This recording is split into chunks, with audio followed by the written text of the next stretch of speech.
एक बार की बात है, एक छोटा सा गांव था जिसका नाम रमनपुर था। वो बहुत ही सुंदर और बहुत ही ज्यादा बड़ा था। उसमें हमेशा खुशहाली और भीड़ भाड़ रहती थी। उस गांव में सभी लोग बहुत ही अच्छे और सबकी मदद करने वाले थे। लेकिन कहते हैं ना कि एक खूबसूरत चीज के अंदर कोई ना कोई कमी तो जरूर होती है। ठीक इसी तरह उस गांव के पास एक घना जंगल था जिसके अंदर एक अंधेरी गुफा थी। गांव वालों का मानना था कि वो गुफा एक शापित गुफा है, इसलिए गांव वाले उस गुफा से बहुत डरते थे, क्योंकि जो भी उस गुफा की तरफ गया जिंदगी में वापस लौटकर नहीं आया।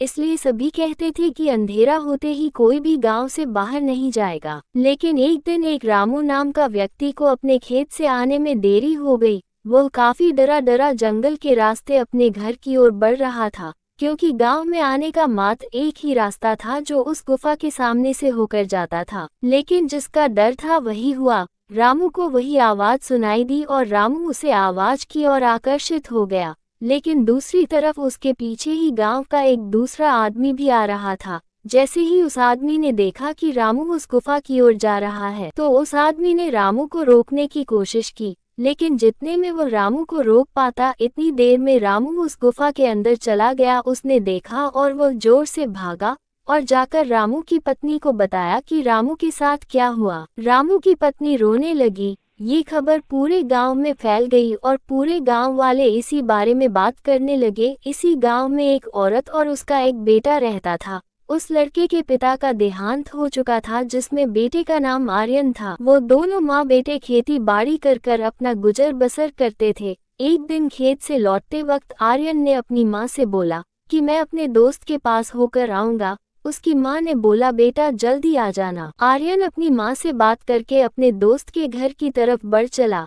आर्यन अपने दोस्त के घर के पास जैसे ही पहुँचने वाला ही था, तभी उसे याद आया कि मैं तो माँ को दवाई देना ही भूल गया, कहीं माँ की फिर से तबीयत खराब ना हो जाए। तभी आर्यन पलटा और अपने घर की तरफ चल पड़ा। आते आते उसे भी देर हो गई थी। आर्यन भी उस गुफा के सामने से गुजर ही रहा था कि इतने में आर्यन को आवाज आई, इधर देखो, इधर आओ। आर्यन को उस गुफा के बारे में ज्यादा पता नहीं था, तो आर्यन उस गुफा की ओर चल पड़ा। वहीं दूसरी तरफ आर्यन की माँ उसका इंतजार कर रही थी। लेकिन जब ज्यादा देर हो गई तो वो समझ गई कि आर्यन भी उस गुफा के अंदर ही शायद चला गया है। वो रोने लगी।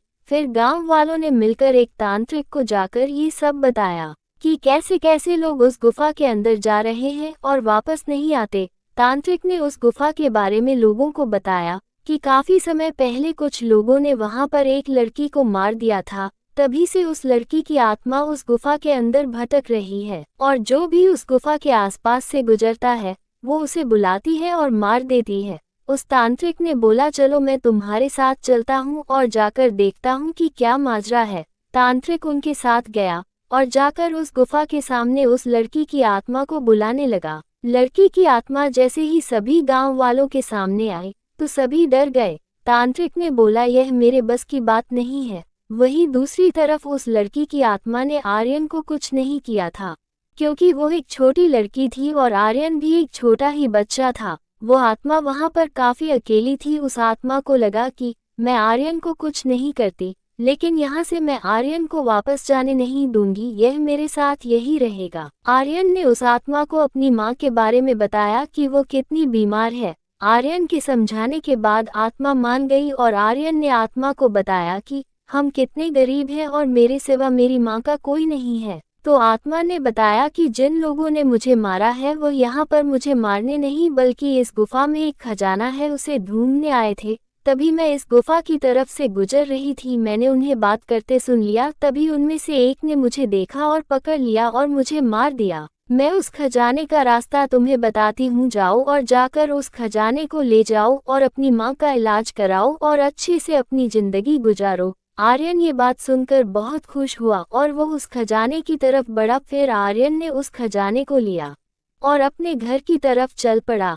आर्यन की माँ ने आर्यन को आते देखा। फिर आर्यन ने बताया कि उसके साथ गुफा के अंदर क्या हुआ, तो आर्यन की माँ रो पड़ी। उसके बाद से आर्यन और आर्यन की माँ अपना जीवन अच्छे से बिताने लगे।